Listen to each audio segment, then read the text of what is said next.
everyone to our IFE Australia branch membership webinar series. So today we're diving into something that every IFE member needs to know about, but not everyone feels completely confident with, and that's how to complete your CPD record. I'm Fiona Perrin. I'm one of the board directors with IFE Australia, and I'm delighted to be co-presenting today's session alongside my fellow board member and fellow of the IFE, Mick Conway. And between us, we've reviewed a fair few CPD records in our time. I think I've probably lost count, Mick. And we know exactly where people tend to get a bit unstuck. So today is all about helping you guys make and to make this as practical and as straightforward a process as possible. So whether you're applying for membership for the first time, going through an upgrade of your membership levels, or just making sure your annual record is in good shape, this session is for you. We'll walk you through what CPD actually means for IFE members, how much you need to be doing, the difference between formal and informal activities, and how to record it, all in a way that sails you through the membership application process.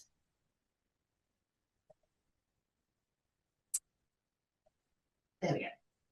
Before we begin, I'd like to acknowledge the traditional custodians of the lands on which we meet today and pay my respects to elders past, present and emerging. I join you today from Naarm, the traditional lands of the Wurundjeri people, from the Eastern Kulin Nation. It feels particularly fitting in our community to acknowledge that Aboriginal and Torres Strait Islander people have been the original fire practitioners of this continent for over 60,000 years. Their deep knowledge of fire, using it to care for our country, to manage land, to sustain ecosystems, is one of the most sophisticated and enduring bodies of fire knowledge in the world. As fire engineering professionals, we stand on the shoulders of that knowledge and we honour it today. We pay our respects to elders past and present and recognise the ongoing connection of First Nations peoples to land, water and sky. So just so you know, the IFE takes no responsibility of what is covered in today's session, and often the views are of myself and Mick and from our own experience. So here's what we're going to cover today. We'll start with the why behind the CPD. We'll walk you through the how, including the formal and the informal split. And then Mick and I will share our top tips for getting your record right the first time. So let's get into it. So why does CPD matter? So maintaining your CPD is a key expectation at every stage of your IFE membership, whether you're applying, retaining or reinstating. But honestly, it's much more than a box ticking exercise. CPD is your ongoing record of your growth as a professional, and it covers a broad range of activities, courses, reading, workshops, even work experience and your personal reflection. And it's how you stay sharp and demonstrate to peers and employers that you're committed to the industry. So done well, your CPD record tells a story, not just about hours on a page, but evidence of genuine professional development. And that's exactly what will help you capture today. The good news is that the IFE makes it relatively straightforward to get started. So they provide a CPD template, which is in Word, that you can use to record all of your activities.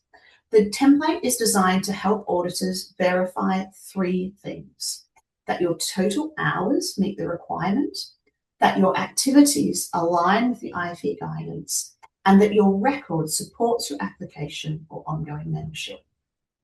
So this template can be found, I'm not quite sure which way the QR code is on the screen, but following this QR code, and we'll also make the link available after this session if you don't get that one working.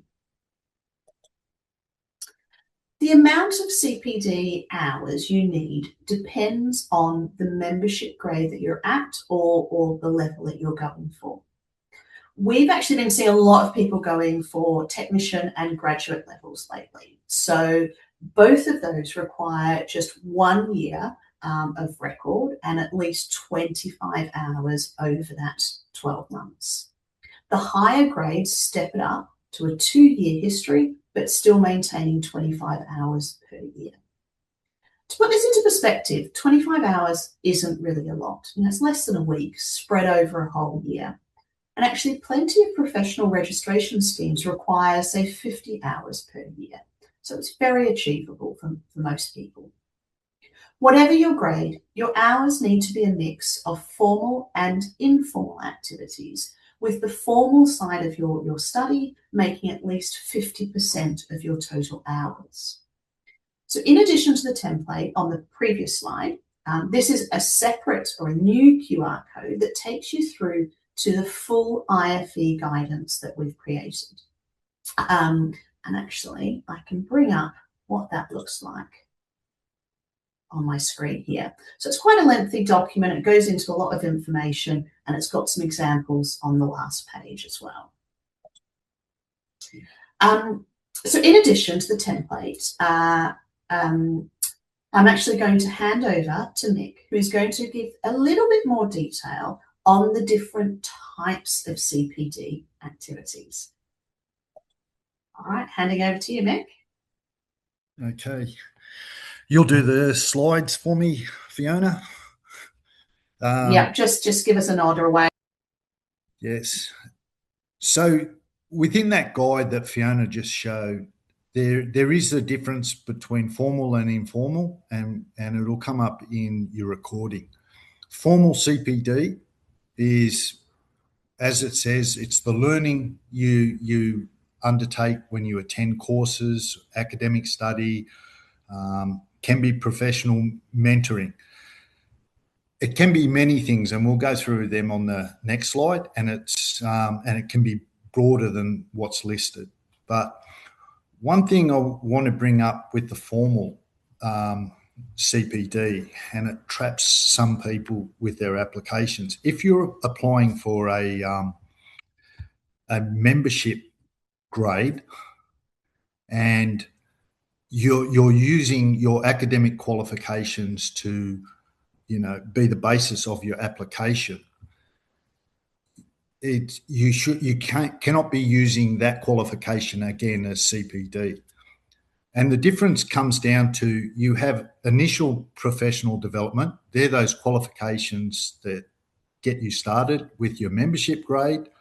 And then once you've attained that, CPD is about continuing on with professional development from that point. So it's those formal activities that take you forward with your learning and your professionalism. Informal CPD,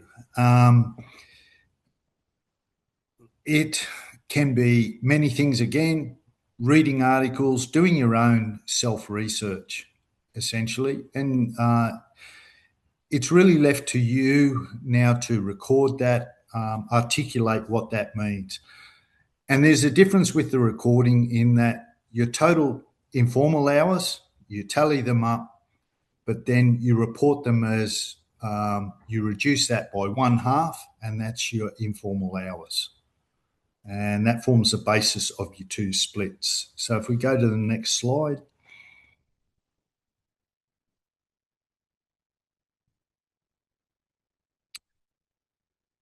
So coming from that guide again that Fiona showed for CPD, your formal can be anything, as we record, can be those academic short courses or attending conferences or seminars. And following that list down, anything where you're involved in learning and developing yourself.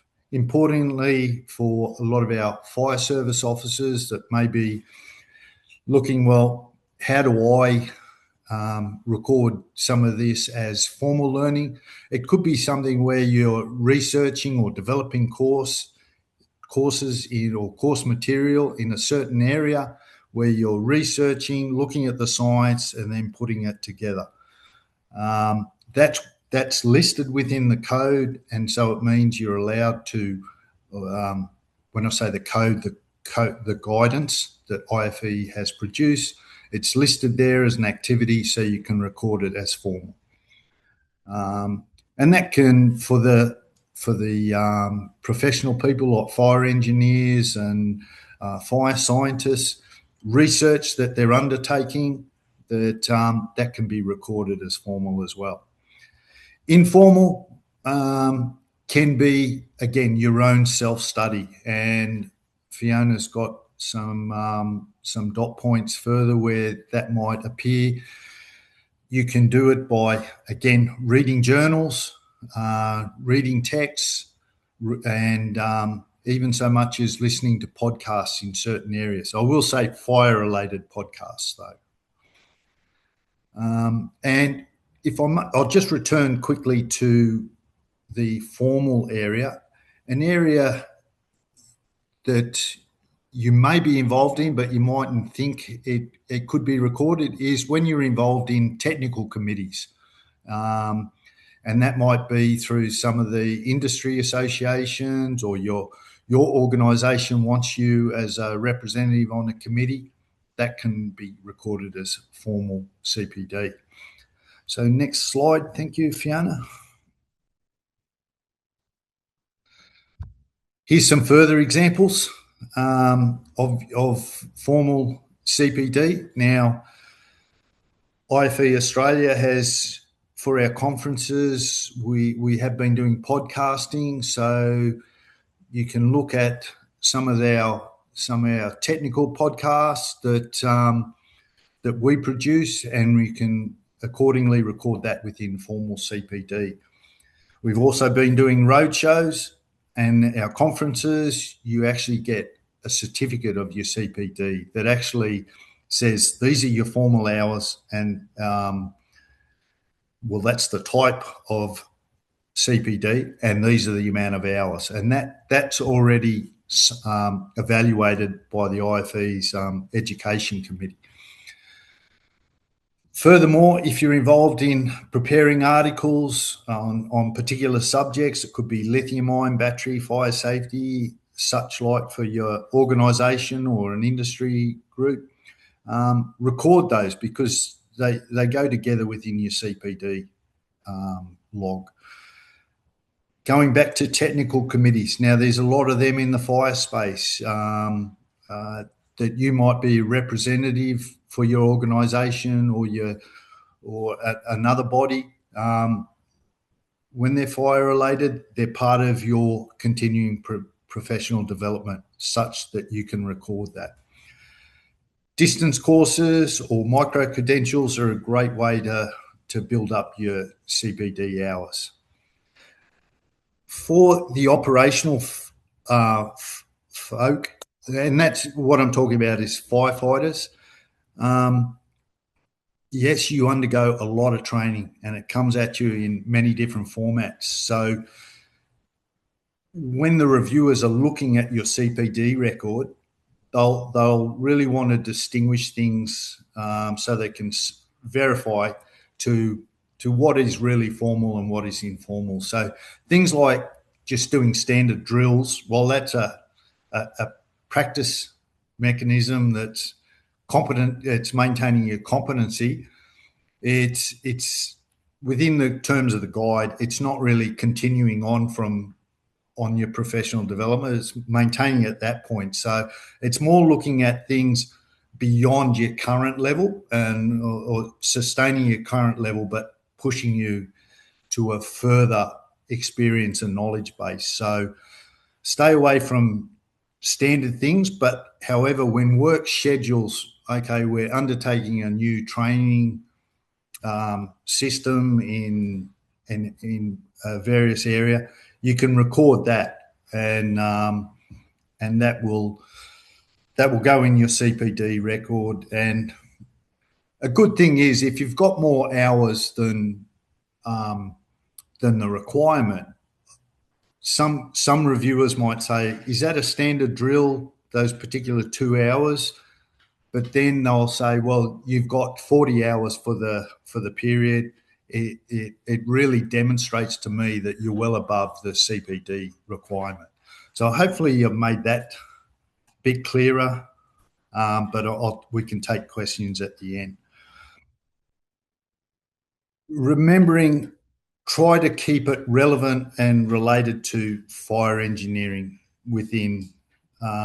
So things like first aid training or general office procedures, they don't fit the bill for the CPD formal criteria. So stay away from that because it doesn't really add to your hours and it's non-compliant with the guide for CPD guidance. Next slide. Thanks, Fiona. Informal CPD, as we mentioned before, this can be really how you bring it together. IFE produces the International Fire Professional Journal. There's websites like Firebuyer. But it can be those podcasts we mentioned before, the Fire Science Show, and some of our presentations that we put out post-seminar.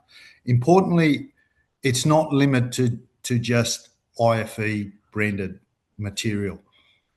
Actually, we encourage you to go beyond us and go to other conferences or other areas of learning and build up your learning that way. So it's not strictly limited to us.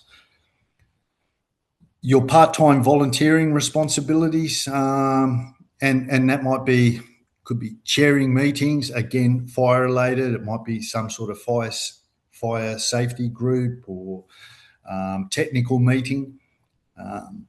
Other examples of informal CPD could be inspecting a building site where you're inspecting fire protection systems. You could be being mentored in that process. It could be official that it's part of your work, but if it's you could document that formally. However, if it was something generated by yourself where you just wanted to go evaluate a system, that could be your own informal self-learning. So it's quite broad, but the important thing is for you to think about how you're gaining knowledge, maintaining professionalism, and within the context of CPD, how do we put that together in a CPD record? Importantly, it's really, as mentioned before, it's about looking at your level of knowledge at a certain point and then planning to attain further learning and develop your experience and skills going forward. And then there's a reflective component where you're actually looking back and you're saying, well, I'd see myself needing further development in this area. So it's a cycle, but for the purpose of our records, we follow the guidance, we record it like this, and it suits the requirements of our membership grades. Next slide, Fiona, and I think you're taking on from here. Yep, that's right. So back to me. So this is about the recording of your CPD record. And to be honest, this is actually where most people come a bit unstuck.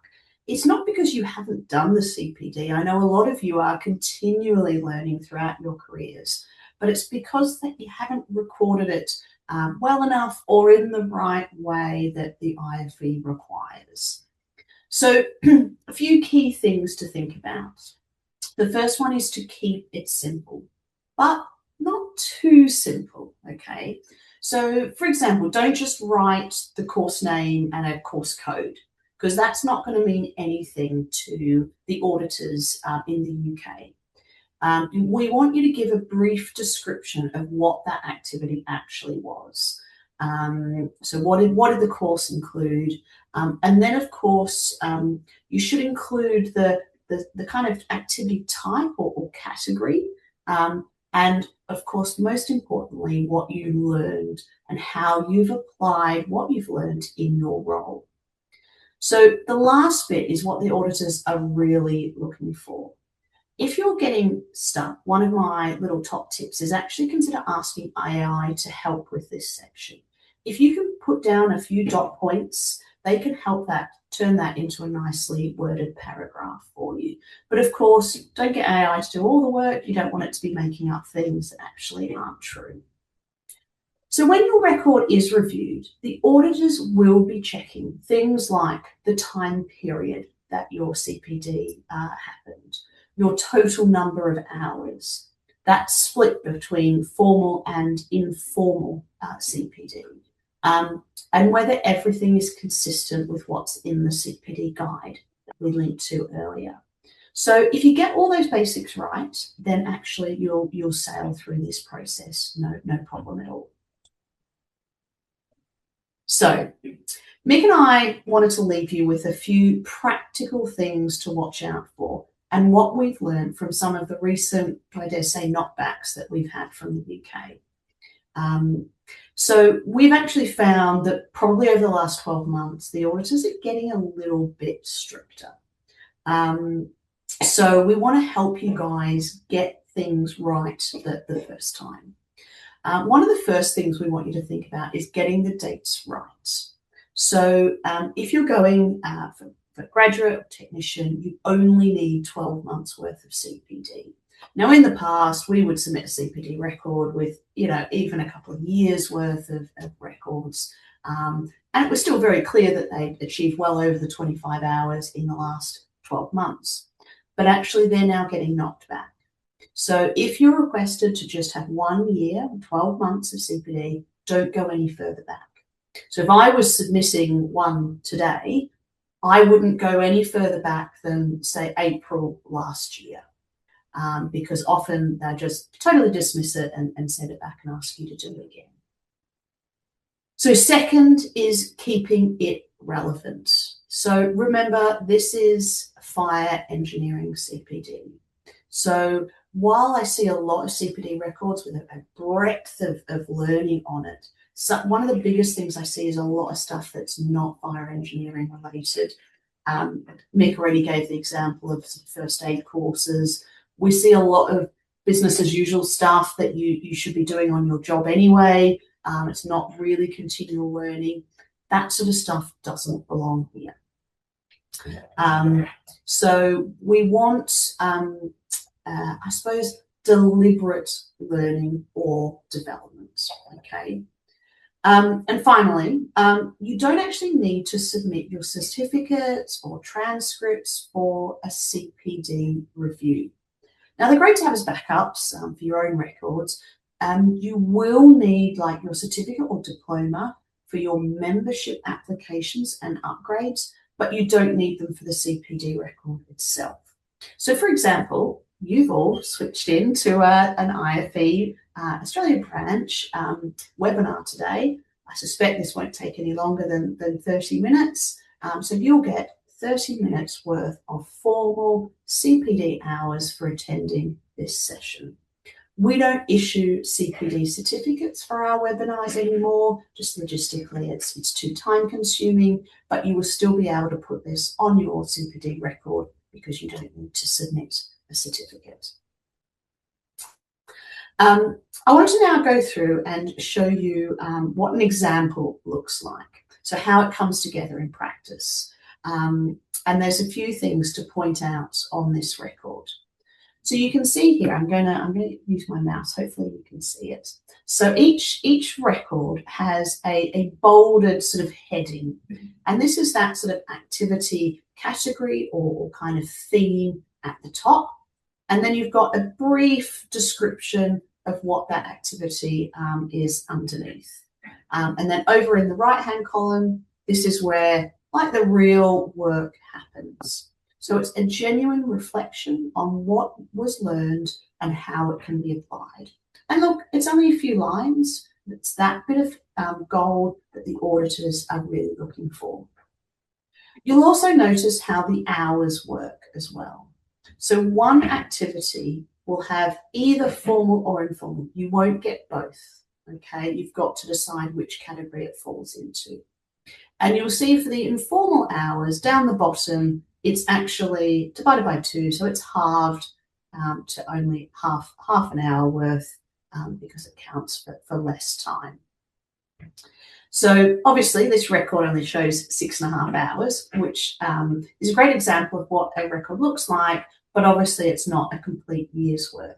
So you would need to hit the 25 hours minimum, and that would all be added up down the bottom. But this is a snapshot of what perhaps your progress would look like throughout the year. Now, the CPD guidance document, if you manage to scan that QR code at the beginning, also has a range of examples in it. So you'll see the same thing. They've got a bolded heading or an activity type or category, a little bit of a description, and then that reflective paragraph on what was learned and how they've applied that or will be applying that in their role. Some of these too tend to be a little bit British specific, but you kind of get the idea.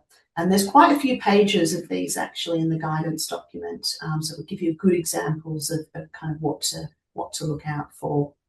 And you can see this person has actually tallied up, let's say 116 hours in total, which is quite a lot, and we wouldn't expect you to get quite that much. But actually, 25 hours isn't a target, it's the minimum. So if you go above that, again, it's just demonstrating how much more CPD you're doing throughout the year, and that's only a good thing. So that actually brings us to the end of our content for today. So I'd like to open it up to questions. So please drop your questions in the little chat field, and we can read them out and answer them for you. And don't worry, nothing or no questions are too basic. If you're wondering about it, chances are someone else is wondering about it too. So I've got the little chat box open. No questions as yet. Did you have any other top tips, Mick, while we're waiting for those questions to come in?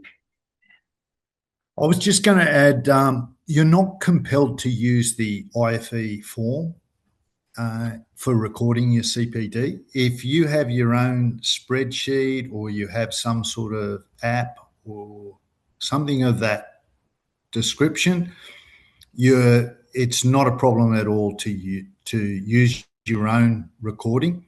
Like Fiona emphasised at the beginning, it's about the count of hours, the type of CPD you're doing, over 50% formal, and then you got the informal with the reduction, and the 25 hours total, and the period of CPD has to be right. So Adam's actually just asked that exact question, and some things I have seen before, Mick. I know actually I'm a member of a different, another professional organisation as well. We have to put our CPD straight into their online platform. So I've seen people do that, but print off or grab a PDF version or a spreadsheet version of that online portal. And as long as it covers those same things and shows the hours, you may need to break it up into that formal and informal hours, but absolutely they're accepted as well. Yes. Yeah. And look, I review people's CPD. It's one of my functions. So they get sent to me. I'm not bothered by the format. I again look at the criteria I have to look at, and that's fine. So yeah. Yeah.